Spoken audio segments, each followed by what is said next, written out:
Welcome back to Tempa Customs, and on this episode we are going to be working on Ruby.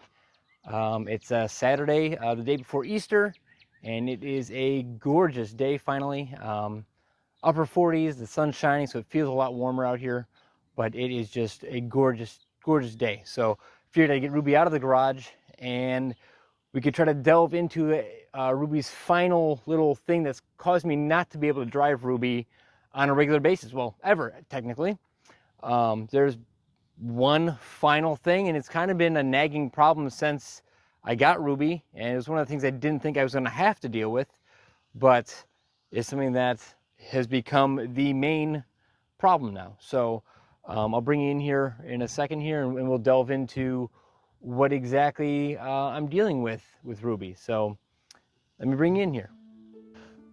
So the problem I'm having here, and it really won't make a difference. I mean, I do have a brake booster on Ruby, but the pedal goes all the way to the floor.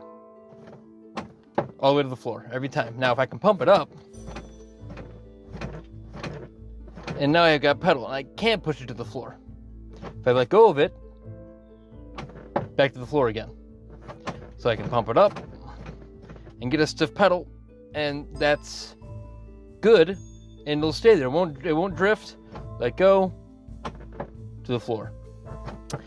I've got more brake fluid to add as we suck brake fluid out of the master.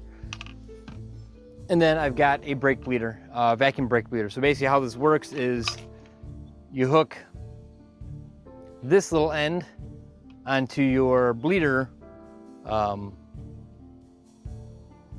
You're hooking to your bleeder. And then you crack your line open while you're pulling a vacuum on it. And this pulls a slight vacuum, and it'll pull bubbles through. In theory, it'll pull air out. It's also going to pull fluid out, which makes sense. So let's keep an eye that we don't run our brake master empty. So I'm going to top it off because it's kind of low, about half. I'm going to top it off because I know I'm pulling stuff out of it. And then we'll start in the back for this corner from the master. We'll do the rear, and then we'll come to the front, and we'll see if the brakes get any better.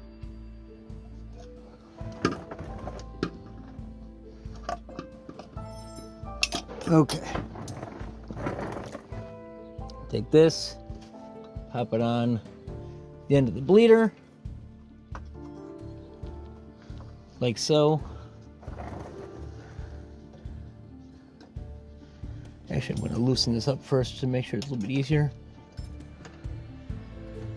Oh, and of course these are 10s. Hold on.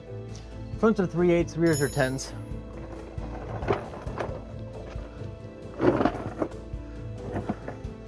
Okay, we're going to draw a vacuum.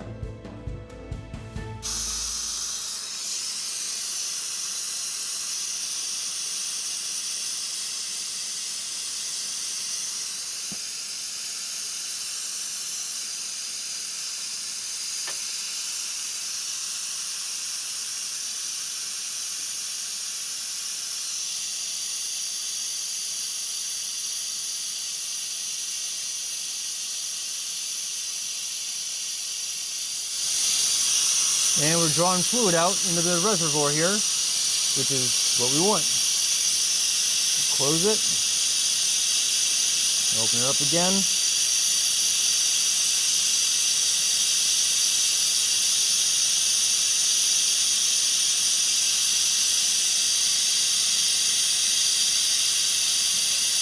Okay.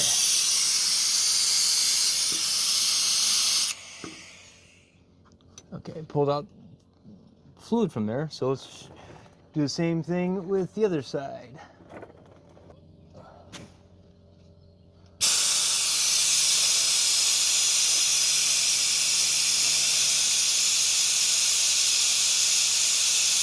This side had absolutely no bubbles at all.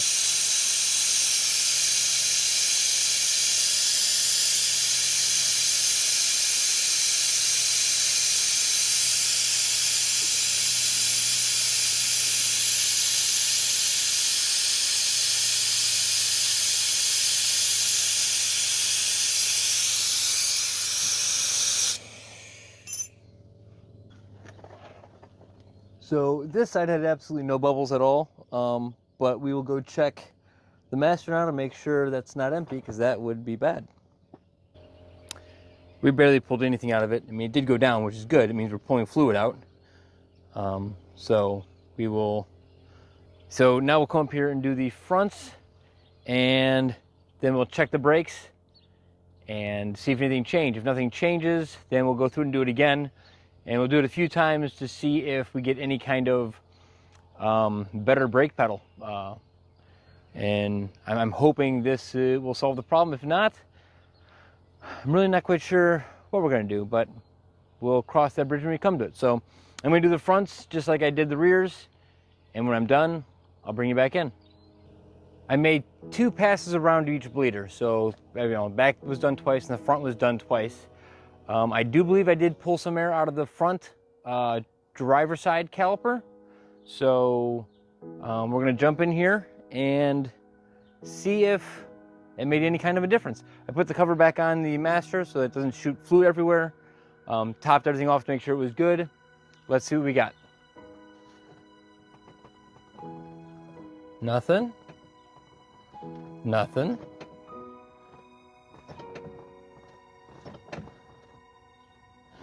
Maybe something.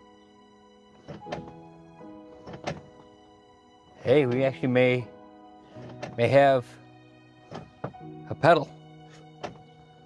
I went back to the floor again. It's firmer.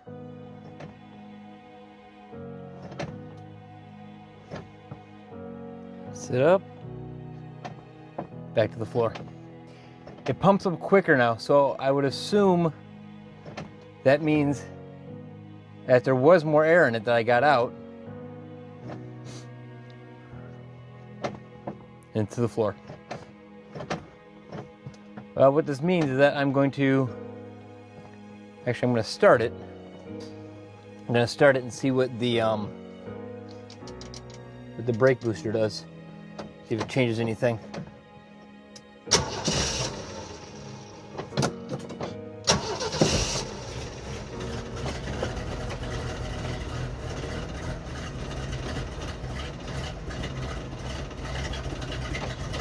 To the floor.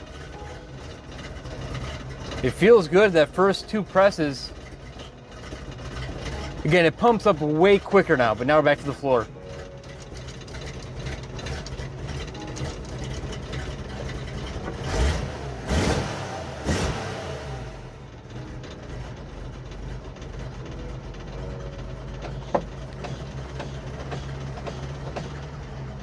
Well, what that's going to mean, I'm going to have to go back around and do it again.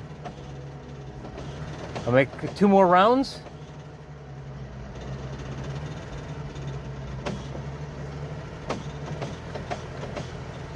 There's definitely no leaks anywhere that I can see.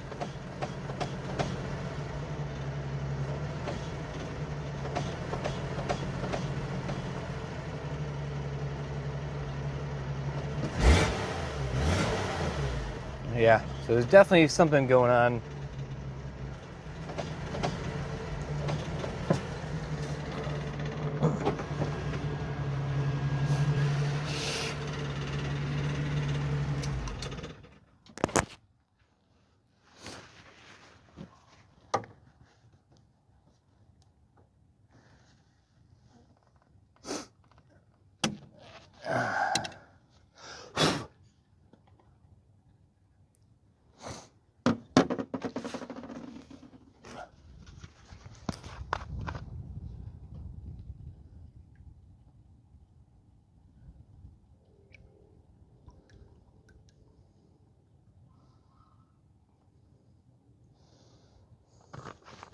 Two more rounds have been had, and I think more air. I pulled out a lot of fluid, so let's see.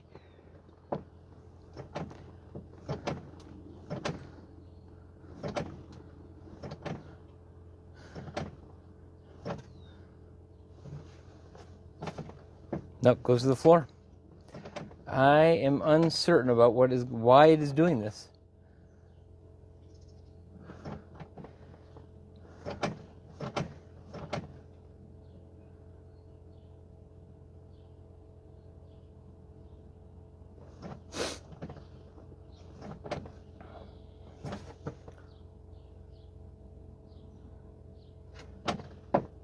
to the floor.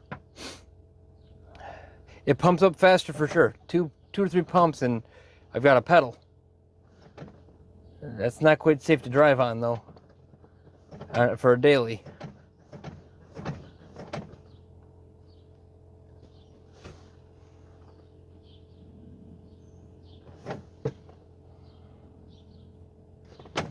To the floor. It's that quick. Whatever is causing it.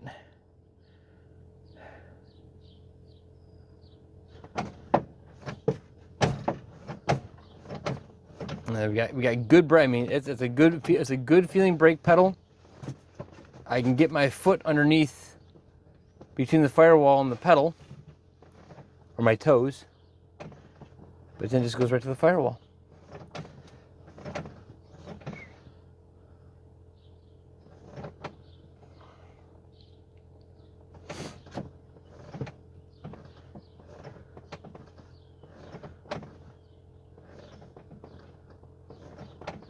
Now I'm going to bleed out the fronts again just because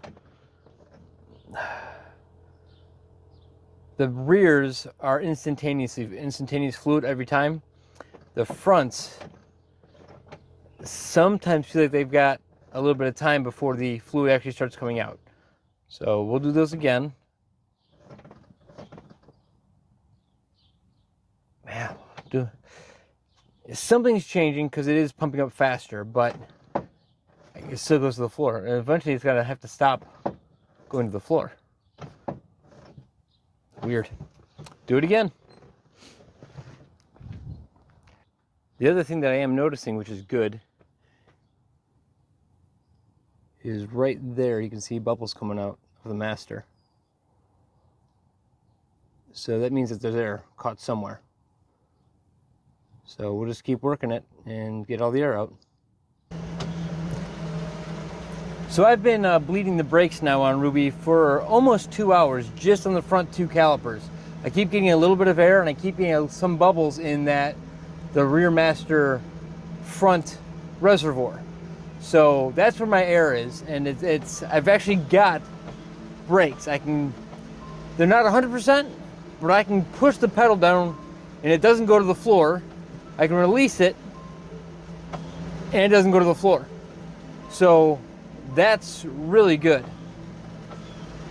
I'm sure, I mean, if I keep doing this for another couple hours, I'm sure I'll get them better, but actually having brakes and knowing that there's something there is actually really cool. Yeah, it's just this far off the floor, but it's not on the floor, which means I've gained. I mean, it's working. So I'm probably gonna do the same thing with the rear. I'll just keep going through and bleeding out more. The rears don't seem to have any air bubbles, and the master reservoir doesn't ever have any bubbles in it either. So I don't think it's a rear end problem. I think it's just the front. And I did bench bleed the master, so I mean, I guess there could have gotten an air bubble or two in there when you hook the line up, that it could have gotten air in there. But it was bench bled before I installed it. But see, I've got brake, and that was a long time not being on it to have something. So I may go and do this some more for a couple more hours and just keep working it until it gets better and better. But the fact that I have brake pedal is really cool. The other nice thing about having that vacuum bleeder is, especially since it was cleaned out really well, that as you're pulling and it is brand new brake fluid, and then pulling the brand new brake fluid out of it and getting into the reservoir, I can just put that right back into the master, and I'm not wasting a ton of brake fluid. It just keep going till you get your brake pedal, and it's a really nice system to have that it collects it all for you nice and clean, and you can put it right back into the master, again, as long as it's clean, new fluid. So, yeah, I'm going to call this a win. Again, it's not perfect, but, I mean, it doesn't go to the floor, so that's fantastic. With that, we'll call it an episode. I hope everybody has a great Easter. I want to thank you all for watching, and please remember to like, comment, and subscribe, and I hope everybody has a great week.